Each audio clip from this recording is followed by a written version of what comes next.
मेरे प्यारे बच्चों, एएससी सेंटर में सभी का स्वागत है। देश विदेश से सुनने वाले सभी बच्चों को शुभकामनाएं, मंगलमय। आज तारीख है 14/2/2026 और बैच है सृजन बैच। विषय होगा अर्थशास्त्र। ठीक है, टॉपिक होगा उत्पादन के साधन। तो इससे पहले कुछ मोटिवेशनल बताएंगे स्वामी विवेकानंद के बारे में। स्वामी विवेकानंद ने कहा था, क्या कहा था? तरत स्वामी विवेकानंद ने कहा था, उठो जागो और परिश्रम करो। तब तक परिश्रम करो जब तक कि लक्ष्य की प्राप्ति नहीं हो जाती है।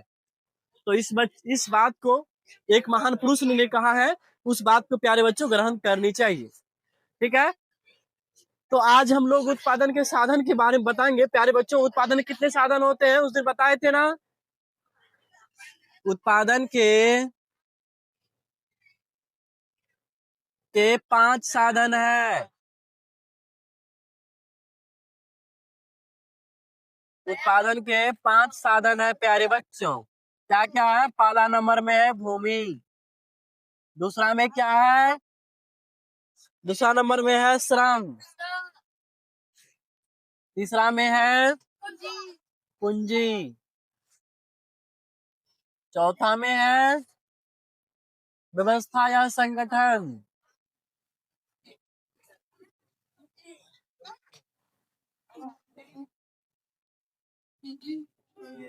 अब पांचवा में है उद्यम या साहस।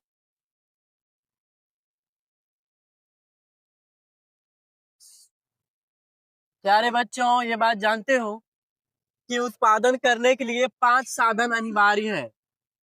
ये 5 साधन क्या है? अनिवार्य है। पहला पढ़ेंगे, भूमि के बारे में पढ़ेंगे कि भूमि होता क्या है। प्यारे बच्चों, भूमि भूमि का मतलब केवल जमीन ही नहीं। भूमि का मतलब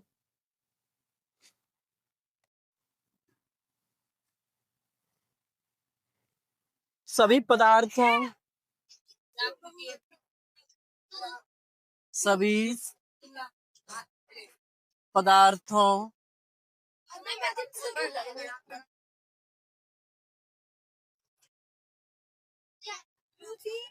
सभी पदार्थों का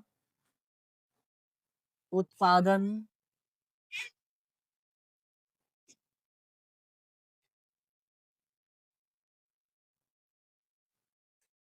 अन्न उत्पादन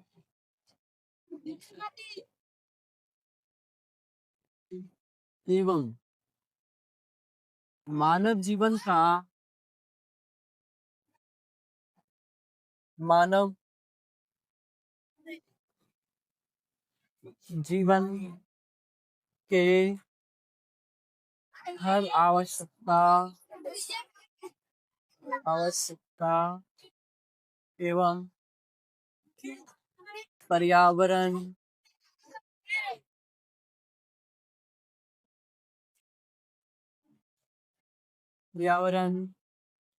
वायु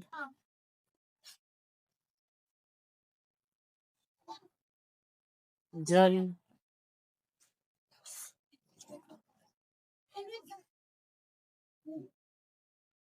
एवं प्रकाश की पूर्ति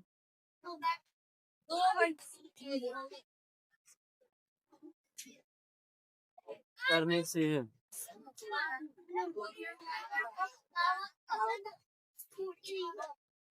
जैसे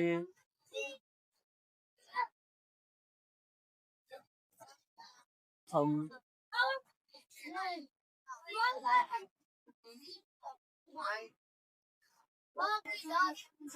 जिसे हमारे भारत में मातृभूमि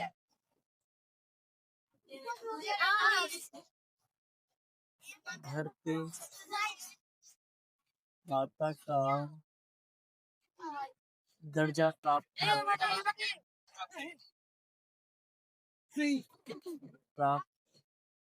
है, उसे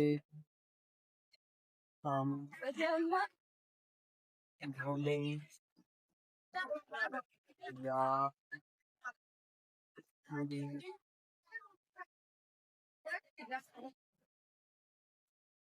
कहते हैं।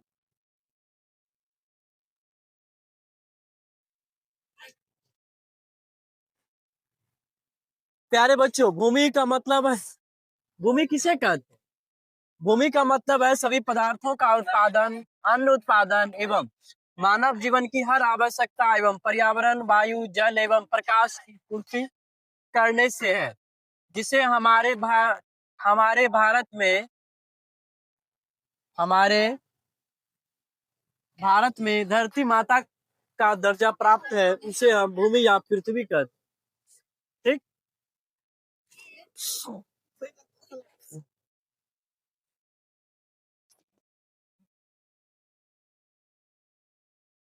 भूमि पर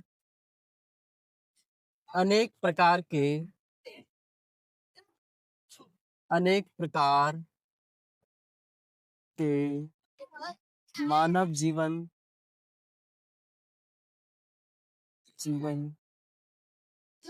की आवश्यकता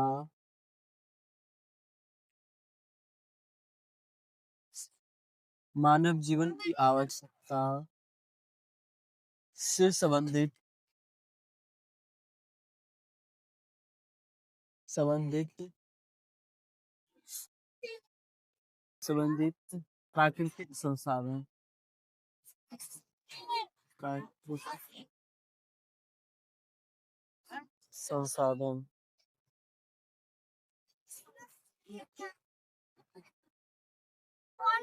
प्राकृतिक संसाधन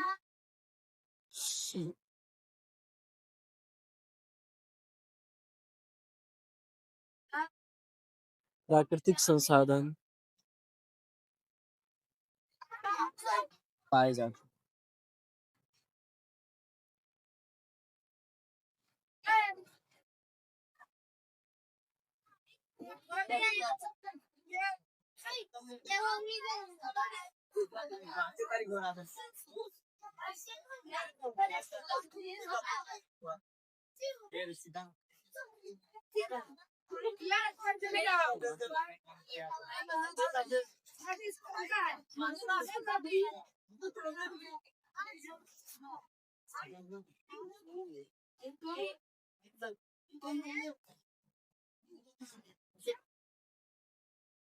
भूमि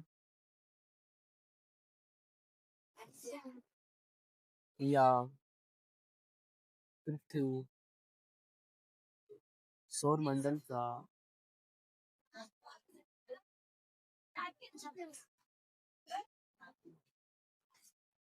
काम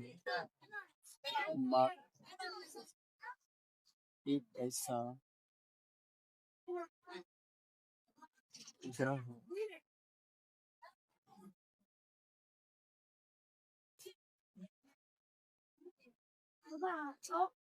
जिसमें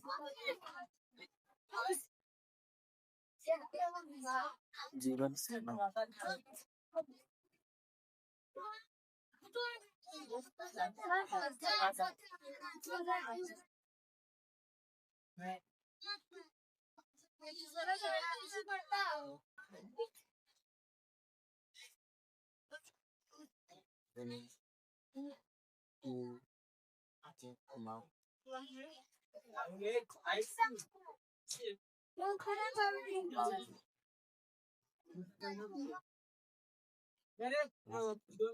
साफ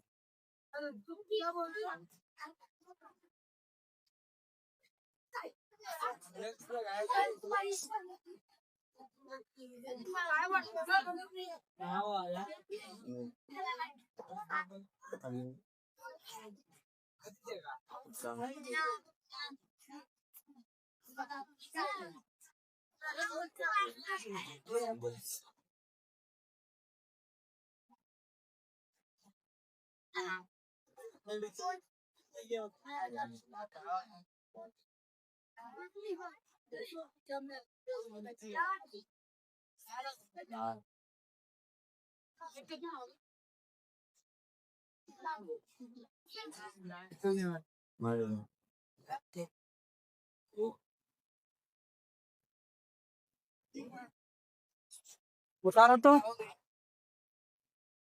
देखो।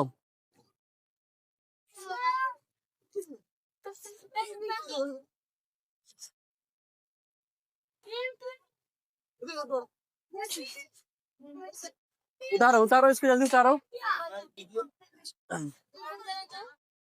टॉपिक है भूमि स्थिर है।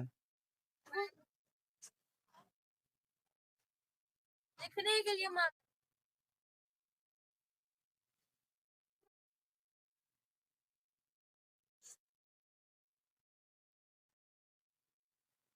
भूमि स्थिर है। एक गांव के बारे में पढ़ रहे थे, फतेहपुर गांव के बारे में। फतेहपुर गांव में खेती उत्पादन की खेती उत्पादन की क्रिया है।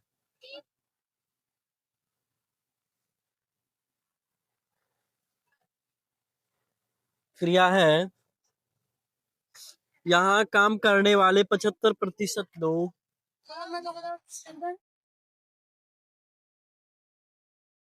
यहाँ काम करने वाले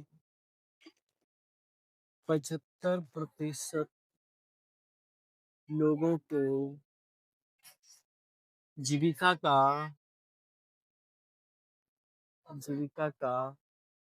मात्र एक रोजगार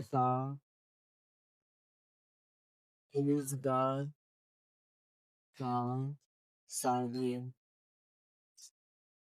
कृषि।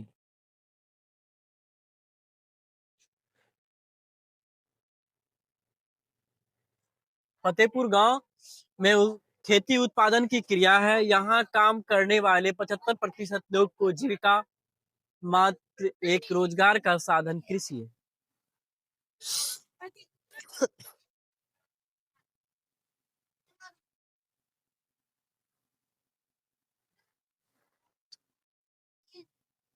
फतेहपुर गांव में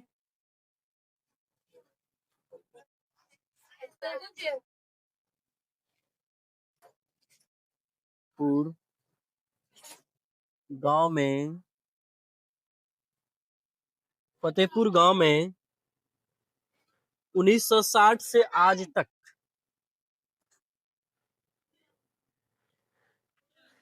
1960 से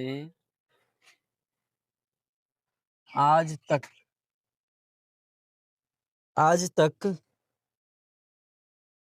जुताई के अंतर्गत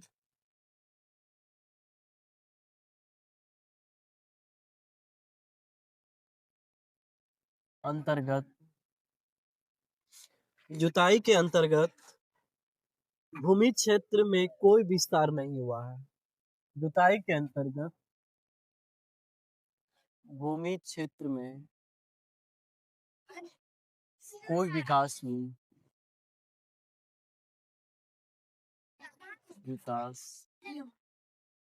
नहीं हुआ है। कहेगा, क्वेश्चन पूछेगा फतेहपुर गांव में कब से भूमि क्षेत्र में विकास नहीं हुआ है, तो लिखना है 1960 में से अभी तक भूमि क्षेत्र में विकास नहीं हुआ। यानी भूमि के आज तक जुताई के अंतर्गत खेत में जो जुताई जितना तक खेत करवाया जाता है, जैसे कि मान के चलो खेत में पहले क्या करते हैं हम लोग, हल चलाते हैं या ट्रैक्टर चलाते हैं, उसको पहले जुताई करते हैं। उसको जितना जंगल रहता है उसको जुताई के माध्यम से खत्म कर दिया जाता है। जितना मट्टी होता है, मट्टी क्या हो जाता है, उसको पूरा पिड़ाया जाता है, यानी कि पूरा उसको सिंपल मतलब एक लेवल में करवाया जाता है। उसके बाद बहुत सारा अनाज बोते हैं, उसी को जुताई क्षेत्र कहते हैं। उसके अंतर्गत भूमि क्षेत्र में उसका कोई विकास नहीं हुआ। जितना 1960 में था, जितना खेती 1960 में होता था, अभी भी उतना ही खेती फतेहपुर गांव में होता है कि नहीं।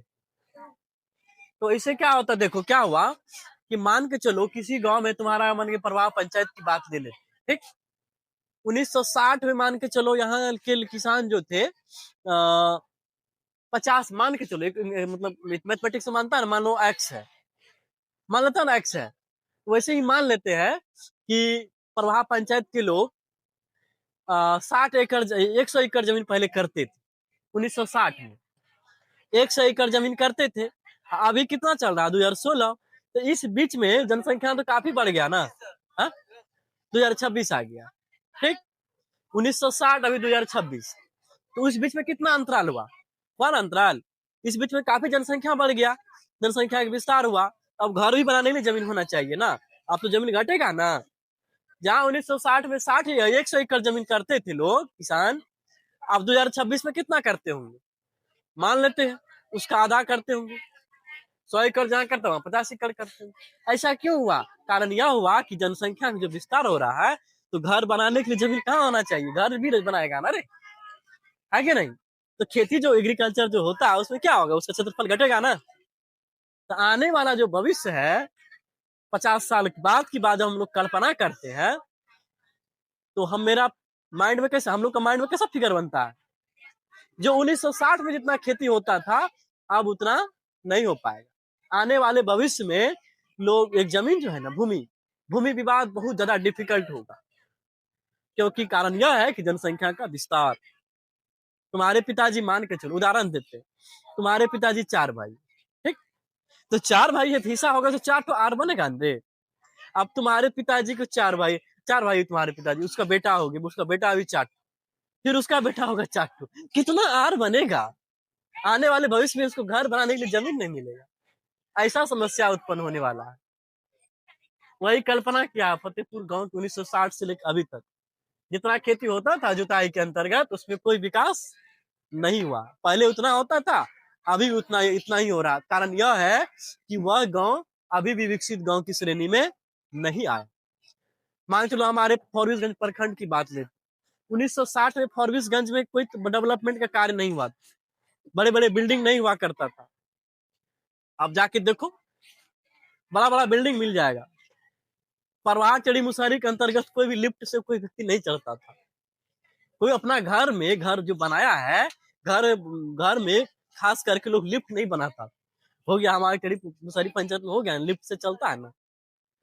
मात्र एक ऐसा पंचायत है जहाँ पे वो अपना घर में शौक से लिफ्ट से चढ़ने के लिए रखा गया। सुना है तुम लोग, किसका घर में बना हुआ, प्रमुख साहब के घर में लिफ्ट बना हुआ, वो लिफ्ट से चढ़ता, समझा ना। खास करके लोग बड़े बड़े मॉल में, बड़े बड़े दुकान, मतलब बड़ा बड़ा जो कारखाना होता है, जहाँ सचिवालय होते हैं, मुख्यमंत्री आवास होते हैं, वहां पर लोग लिफ्ट करता, लिफ्ट बनाया हुआ रहता है।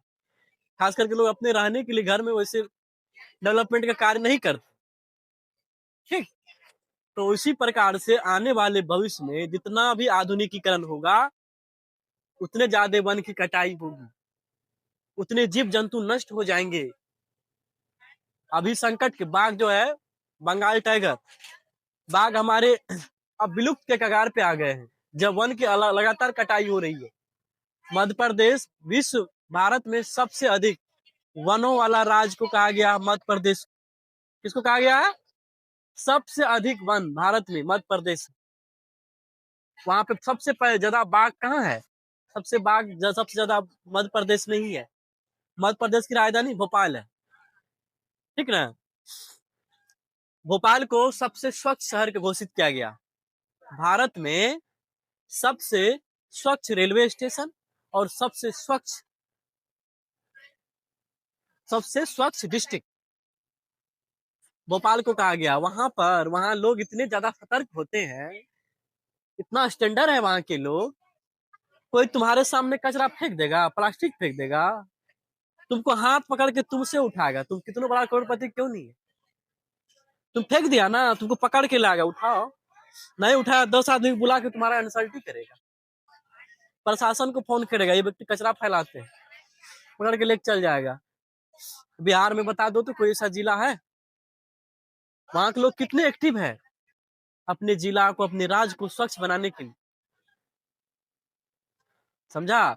कचरा जो हम लोग फैलाते हैं, इससे भी बीमारी फैलता है, पता है ना।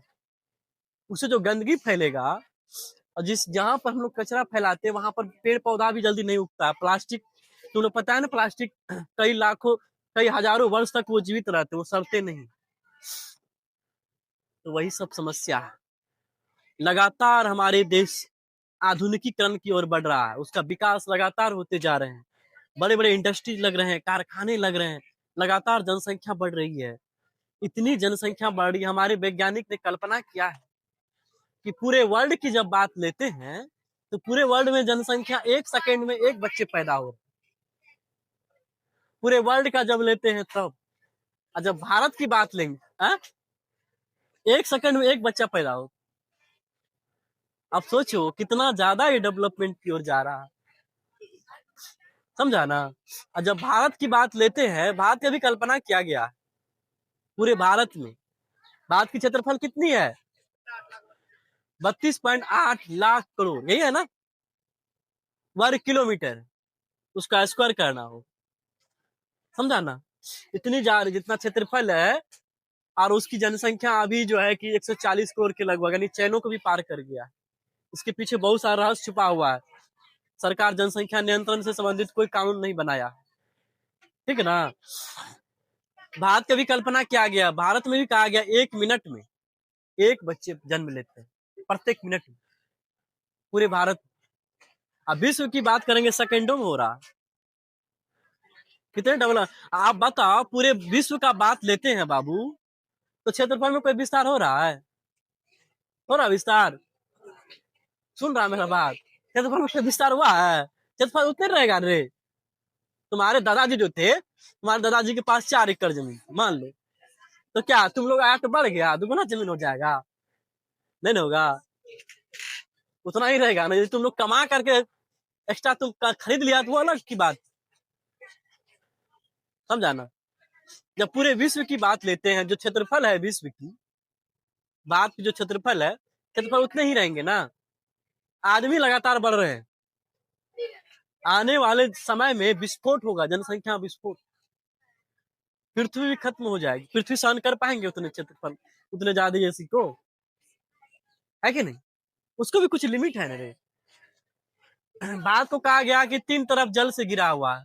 क्या आज ऐसा हो गया कि एक तरफ सूख गया पानी? नहीं सूखा है, अभी भी 3 तरफ पानी से गिरा हुआ। एक ही भाग जो है कि वो भूमि से गिरा हुआ है ना। तो ये सब बात लोग पढ़े लिखे जो बच्चे होते हैं, जो पढ़े लिखे होते हैं, वो समझते हैं जनसंख्या किस प्रकार से रखना है। उस जमाना में जो पुराने जमाने के लोग पढ़े लिखे नहीं होते थे, वो लोग को जितना आता था चलो हो रहा है, बच्चे पंजाब दिल्ली जाएंगे, कमा के लाएंगे, बड़े बड़े बिल्डिंग बनाएंगे। होता है कि नहीं? खास करके हम किसी धर्म की बात नहीं करेंगे, मतलब उस कमेंट नहीं करना, लेकिन बहुत आदमी की सोच यह है कि एक एक परिवार में 10 बेटा हो गया, और 10 चल गया दिल्ली पंजाब कमाने के लिए, कोई अमेरिका चल गया, कोई जापान चल गया, कमा के ला रहे हैं, घर बन रहा। 10 यदि एक साथ है, ज्वाइंट फैमिली है, तो ठीक है, बढ़िया ऐश मौज करेगा। और जैसे ही अलग होगा तो सब टुकड़ों टुकड़ों में बढ़ जाएगा, फिर वहीं पहुंच जाएगा जहां था। ये सब सारी समस्या, ये सब गंभीर समस्या है हमारे देश के लिए, हमारे विश्व के लिए। तो भूमि को बचाना चाहिए। अब सूर्य में लगातार इतने ज्यादा टेम्परेचर हो रहे हैं, हमारे सनलाइट में है, उसका शक्ति लगातार दुगुना बढ़ते जा रहा है। वैज्ञानिक ने कहा है अभी सूर्य का जो अवस्था है वो रक्त दानव अवस्था में है, युवा अवस्था में पहुंच चुका है, रक्त दानव अवस्था में। उसमें इतना ज्यादा शक्ति बढ़ रहा है कि आने वाले भविष्य में पृथ्वी को जला के भस्म कर देगा। तुम लोग को बताए थे ना कि सूर्य जो है पृथ्वी से कितना गुना बड़ा है, कितना गुना बड़ा है? 119 गुना बड़ा है। 119 गुना बड़ा है कौन? अर्थ। पृथ्वी से सूर्य जो है पृथ्वी से कितने गुना बड़ा है?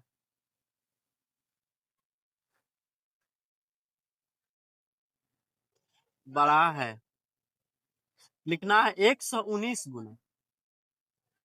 इसका मतलब समझा कुछ? 119, एक एक पृथ्वी और सूर्य उसका 119, इससे कई गुना बड़ा हो, इतना गुना बड़ा है। यदि सूर्य चाहेगा ना तो पृथ्वी को कभी भी निगल सकता है, खा जाए। इसीलिए साइंटिस्ट ने कहा है कि सब कम से कम कार्बन उत्सर्जन करिए। पूरे विश्व के सभी देशों को कहा गया है कि नहीं, जितना कार्बन डाइऑक्साइड कम उत्सर्जन करेंगे उतना कम शक्ति सूर्य को होगा। जितना अधिक कार्बन डाइऑक्साइड उत्सर्जन करेंगे उतनी अधिक शक्ति सूर्य को बढ़ेगी, उतने ज्यादा टेम्परेचर होगा उसका। इसीलिए पूरे विश्व को कहा गया है कि जीरो कार्बन न्यूट्रल करना, 0% उत्पादन करिए। सौर ऊर्जा बनाए, सौर ऊर्जा पे यानी कि सनलाइट से सौर का मतलब जो है कि सौर लाइट लगाइए, ठीक है ना। जैसे कि अनेक प्रकार के साधन है, कोयला से विद्युत उत्पादन करते हैं। अब कोयला से विद्युत उत्पादन करेंगे तो कार्बन डाइऑक्साइड बढ़ेगा। फैक्ट्री, जितने भी फैक्ट्री है वो फैक्ट्री को जीरो कार्बन यानी अधिक से अधिक वो उसको सौर ऊर्जा से संचालित करिए, समझा ना। अभी जितने भी ट्रेन चल रहे हैं, भारत के अभी शुरू चल रहा है ना प्यारे बच्चों, ट्रेन जो चल रहा है, ट्रेन पहले किसे चलता था? सबसे पहले शुरुआत में सबसे पहले बाप से ना, जेम्स वाट, बाप इंजन की खोज किसने किया है? James Watt. पहले बाप से चलता था, उसके बाद वैक्यूम ट्यूब आया। वैक्यूम ट्यूब समझ रहा ना, हवा भरता था उससे वो चलता। उसके बाद कोयला से चला, कोयला से चलता था ट्रेन। और उसके बाद फिर किससे चला? डीजल से। नहीं, डीजल तब, उसके बाद अभी तो इलेक्ट्रिक से चल रहा है, समझा ना। तो लगातार परिवर्तन की ओर आगे बढ़ रहा है। पहले हमारा देश इंटरनेट के युग में इतना नहीं था जितना अभी चल रहा है। हम लोग ऑनलाइन क्लास करते हैं ना प्यारे बच्चों, सबके घर घर सब कुछ है, सब कुछ ऑनलाइन मिल जाएगा, बहुत कुछ है, ठीक ना। अभी हमारा 5G से अब 6G की ओर बढ़ने लगा भारत, पूरे विश्व अब 6G लॉन्च करने वाला बहुत जल्दी, ठीक ना। ये आधुनिकीकरण की ओर बढ़ते जा रहा है। तो हमारे आज भूमि के बारे में जब करते हैं, भूमि की जब बात करते हैं, वहां 2 प्रकार की खेती होती। खेती क्या क्या होता है भूमि पे? एक होता है खेती। देखो खेती कितने प्रकार के हो, जो क्वेश्चन पूछेगा खेती कितने प्रकार के होते हैं,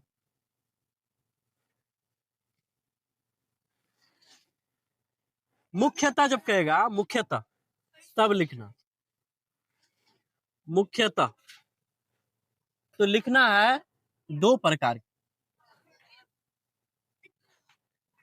पहला नंबर हो गया खरीफ, खरीफ फसल, और दूसरा नंबर पे रबी, रबी फसल। और तीसरा नंबर पे भी होता है, उसको होता है जैद फसल। जैद फसल को क्या कहते हैं? नगदी फसल, नगदी फसल। ये जो है मुख्य फसल की श्रेणी में नहीं आता। मुख्य फसल की श्रेणी में यही 2 आता, समझ में आया? ये खरीफ फसल जब पूछेगा खरीफ फसल कब होता है, क्या बोलेगा? हाँ हाँ, लिख दो, कोई दिक्कत, यही लिख दो खरीफ फसल। खेती या फसल वही हुआ, लिख दो यहाँ खेती या फसल, यही लिख दो खेती या फसल, ठीक। तो खरीफ हो गया, रबी हो गया, नकदी हो गया, ठीक। वही जैद को ही नकदी बोलते हैं, जैद फसल, इंग्लिश में बोलते हैं जैद, ZAID।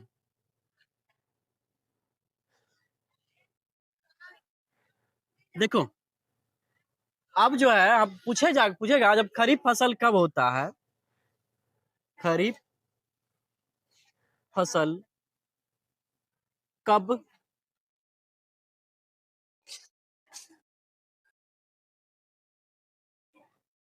कब होता है और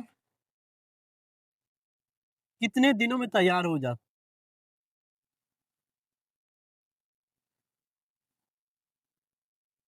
कितने दिनों में तैयार हो।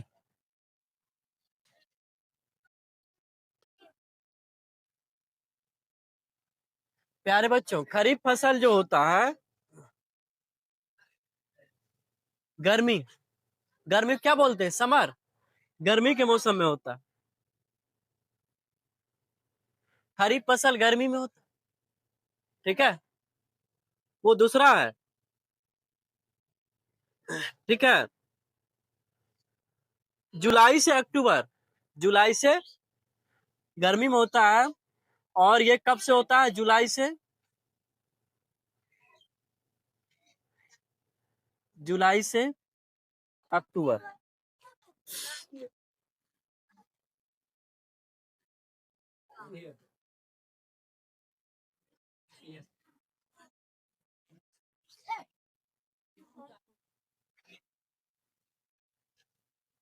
बरसात ही होगा, जुलाई में बरसात शुरू हो जाता है ना, बरसात। जुलाई से अक्टूबर,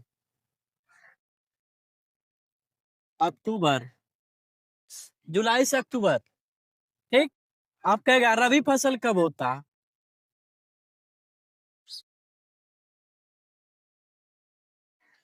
फसल कब होता है, कितने दिन हुआ प्यारे बच्चों, जुलाई, जुलाई अगस्त जुलाई अगस्त सितंबर अक्टूबर, 3 महीना में तैयार हो गए।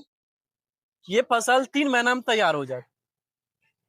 अब चलो, रबी फसल कब होता है,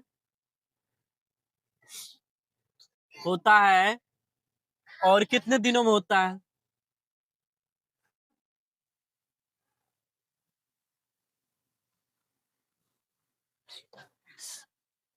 होता है। रबी फसल जो होता है प्यारे बच्चों, ठंडी में होता है, यानी कि उसको क्या कहते हैं, जाड़ा, ठंडी,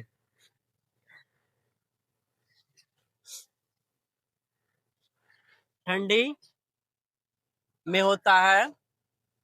और ये कब से कब तक होता है,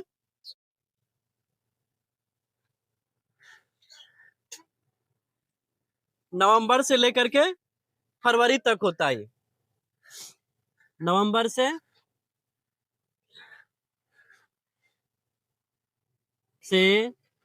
फरवरी,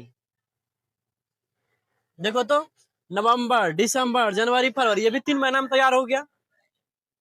अब बताओ, जैद फसल इसी बीच में होता है, जुलाई टू अक्टूबर, एक ही महीना बीच में गैप रहा, अक्टूबर टू नवंबर, ये अक्टूबर नवंबर में तो ये जाता। यानी कि जायद फसल जो इसी बीच में, जैसे जुलाई टू अक्टूबर, नवंबर टू फरवरी, इसी बीच में जायद फसल भी तैयार होता है, नकदी फसल जिसको बोलते हैं। मुख्यतः लेकिन दो ही फसल होते हैं, खरीफ फसल और रबी फसल। इसमें किसी को दिक्कत है तो पूछो। हाँ, ये एक बात ये भी पूछ सकता, एक बात क्या पूछेगा प्यारे बच्चों, कि खरीफ फसल कौन कौन है, खरीफ फसल का नाम बताओ, क्या बोलेगा, बोलो। गेहूं खरीफ फसल है, रबी है, ठंडी के मौसम में होता है ना गेहूं। हाँ, धान हुआ, खरीफ फसल जो है धान और मकई दोनों में होता है, ठंडी में भी होता है, दोनों फसल है मकई, ठीक है। खरीफ फसल हो गया धान, हरी सब्जियां, धान, हरी सब्जी,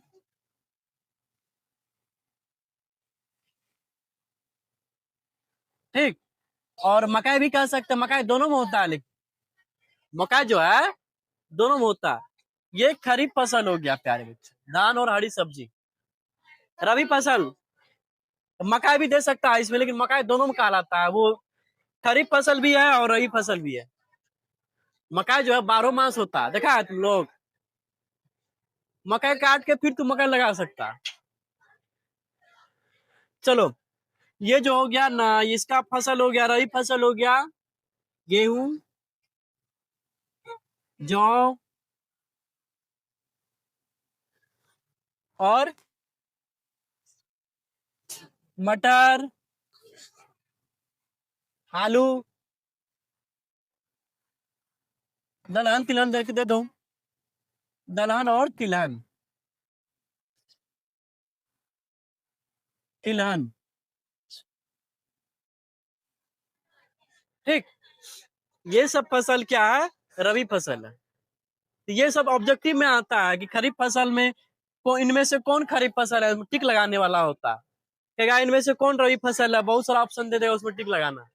ये सब चीज को क्या करना है, याद रखना। यहाँ तक पूरा हुआ। कल का टॉपिक हम लोग का होगा बहुविध फसल प्रणाली। क्या होगा, बहुविध फसल प्रणाली। तुम लोग इसको पढ़ के आएगा। ठीक, थैंक यू प्यारे बच्चों।